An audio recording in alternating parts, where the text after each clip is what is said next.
Magandang araw mga kabondyan.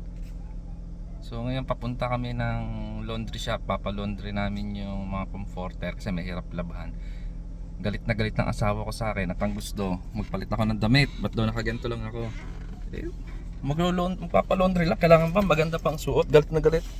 Tingnan mo, may butas pa kasi yung damit ko. Huwag mong subukan. Masisira ang buhay mo. Oh, ayaw na ayaw. Galit na galit. Binigyan niya ako ng damit. Ganina ito raw isuot ko. At pinigurahan pa ako dito. Susuot ko daw o susuntokin ang mukha ko. So sabi ko, sige sa baba ko na isusuot. Pinaguhubad lang ako tapos hindi ako nagpubad.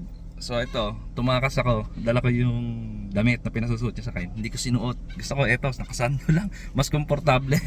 Tignan natin kung anong reaction niya mamaya. Patayak sigurado doon.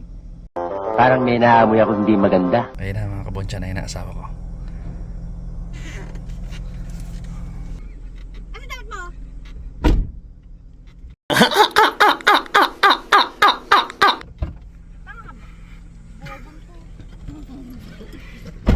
Aray ko! Aray!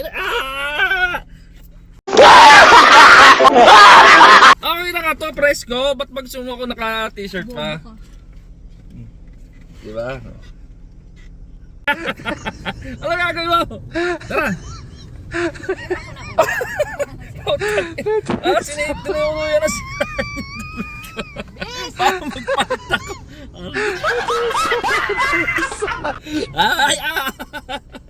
Isa mo! Tinuluyan na.